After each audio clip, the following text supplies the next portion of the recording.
Olá a todos. Nós queremos fazer uma reflexão sobre o evangelho que vamos ler na solenidade da Epifania do Senhor, que se encontra em São Mateus, no capítulo 2, nos versículos de 1 a 12. Ainda estamos no ambiente do Natal. Natal é uma festa demasiado importante para que seja celebrada em um dia e se acabou. Não, ela tem 8 dias para que nós a celebramos. Isso se chama oitava de Natal, que se encerra com a Epifania do Senhor. Nesse evangelho que é completamente diferente dos outros evangelhos, porque aparecem umas figuras que não são do ambiente de Israel. São os magos que vêm do Oriente. Quem eram esses magos que a nossa tradição coloca como sendo 3 que vieram do Oriente e estavam procurando o menino que seria um grande rei que acabara de nascer para poder adorá-lo, né? Pois esses magos eram sábios, não eram magos no sentido que nós damos as palavras hoje em dia, né? Pessoas que têm uma sabedoria oculta, que conseguem dominar as energias através de palavras. Não, nada disso. Eram pessoas que estudavam as estrelas e que procuravam nelas sinais. E era uma ciência, não é uma astrologia no sentido de estar buscando nas estrelas interpretações para as coisas terrestres, simplesmente, né? Eram pessoas que estudavam a confluência das estrelas e tiravam suas próprias conclusões. Não sabemos exatamente por que eles tinham concluído que um grande rei ia nascer, porque para eles apareceu uma estrela que era completamente diferente das outras estrelas que eles já tinham visto. E, de alguma maneira, já existia no ambiente oriental essa crença de que um grande rei estava por nascer e que a sua estrela ia se manifestar. Então, esses personagens, ao ver essa estrela, eles concluíram: é ele. E nós queremos seguir essa estrela. Certamente não foi uma coisa fácil, porque coloquemos na situação daquele tempo, né? Viajar não era uma coisa simples. Hoje em dia nós pegamos o avião, nós vamos à rodoviária, pegamos um ônibus, pegamos um carro, saímos de viagem. Existem muitas formas de viajar. Mas naquele tempo não. Não existia o direito internacional, não existia segurança nas estradas, não existiam estradas, existiam caminhos. E se você se lançava numa viagem, você tinha que correr com os seus próprios riscos. Além do mais, eles iam para um país estrangeiro, provavelmente camelo, levando algum que outro animal, né? E não sabiam o que iam encontrar. Não dava para pesquisar antes na internet como é que era aquele país, como é que são as pessoas, como é que vão te acolher, o que você tem que dizer. Não dava para fazer um Duolingo no qual você aprende as expressões que aquela cultura aceita para poder se comunicar. Eles foram. Nossa, tem que ter muita fé envolvida para que, lendo uns mapas astrais, né, e pois vendo uma estrela, que certamente era uma estrela totalmente diferente de qualquer outra estrela que já tinha aparecido, você queira deixar para trás toda a sua vida para correr um risco que você não sabe se você vai conseguir superar ou não, né? E o que eles estavam procurando? Quem era esse grande rei que ia nascer? Pois nós sabemos quem é. Pela revelação da Sagrada Escritura, é o Filho de Deus que se encarnou e que nasceu de Maria Virgem em Belém de Judá, cumprindo as Escrituras. Eles não sabiam. Eles seguiram essa estrela por fé, para adorar esse grande rei. Certamente existia uma grande expectativa de que esse rei era um rei de paz, um rei que ia trazer paz a todos os povos.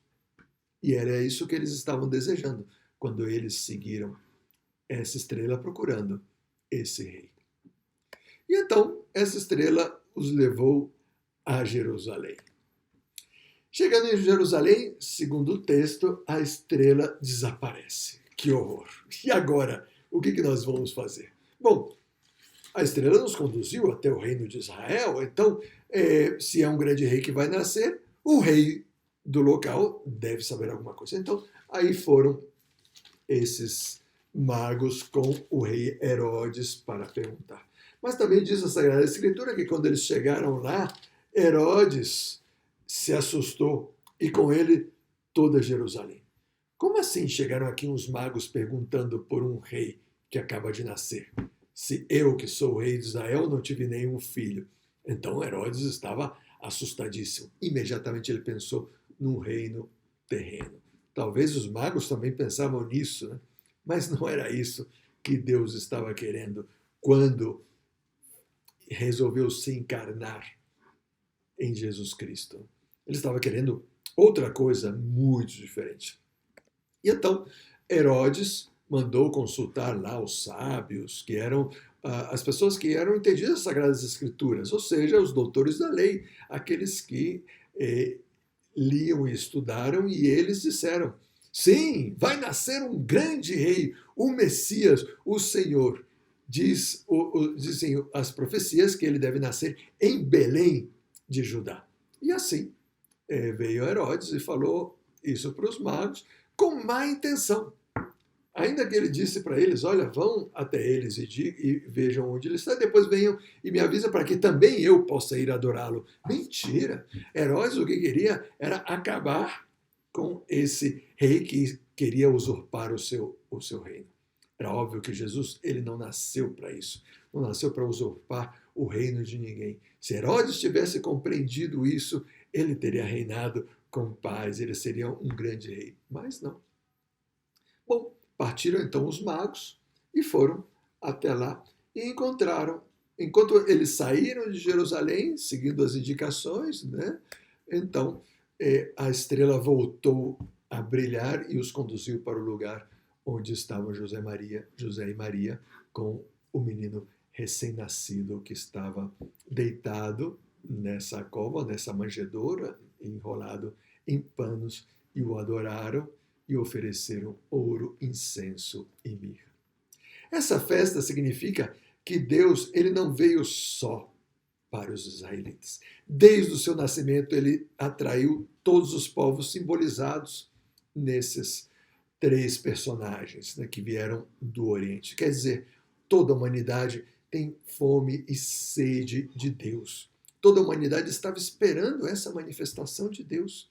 Então, Epifania significa justamente isso. Deus se manifesta para todos os povos.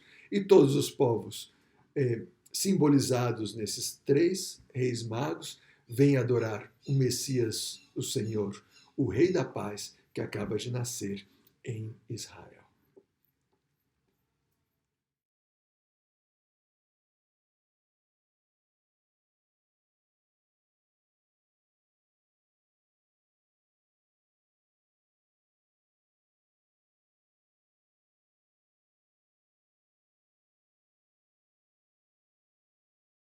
Vamos responder brevemente as perguntas.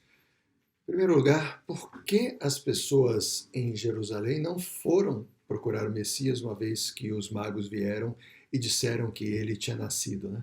Inclusive é mais escandaloso ainda, porque Herodes, ao perguntar aos sábios, os doutores da lei, eles disseram: em Belém de Judá. E Belém estava muito perto de Jerusalém. Israel levava centenas de anos, talvez milhares de anos, esperando a vinda do Messias. No momento que alguém vem anunciar que ele nasceu, não foram procurá-lo. Como assim? Pois é, esse é o mistério da fé. No fundo, essas pessoas, elas não tinham fé. Herodes não tinha fé. O sumo sacerdote não tinha fé. Os doutores da lei não tinham fé. Eles eram mais profissionais do sagrado. Eles cumpriam a sua missão, fazendo sacrifício no templo, explicando a Sagrada Escritura, fazendo as suas celebrações, mas não tinham fé, não estavam com o coração aberto para que Deus viesse até eles. Enquanto que esses magos, sim, eles estavam muito desejosos de encontrar com esse Deus, com esse grande rei que ia nascer. Tanto é que fizeram uma viagem longuíssima, arriscando suas vidas e os seus bens para poder adorá-lo. A segunda pergunta é: o que pode significar essa estrela? Certamente foi um astro que apareceu e que guiou os magos até o lugar do nascimento de Jesus. Mas será que ela tem algum outro significado? Certamente. É o significado da fé, a luz da fé que nos guia neste mundo. A fé que foi ao encontro dos magos onde eles estavam e os levou a se encontrar com Deus, com o Filho de Deus feito homem. Então, quando nós deixamos que a fé nos guie, apesar das inseguranças, que foi o caso quando a estrela desapareceu, né? A confiança faz com que novamente nós possamos encontrar com essa luz que Deus nos quer dar. A fé é aquela virtude que vem substituir a evidência da presença de Deus. Como nós não podemos ver a Deus, tocar a Deus, através da fé, nós podemos ver, tocar, seguir essa fé que nos leva ao encontro com Ele.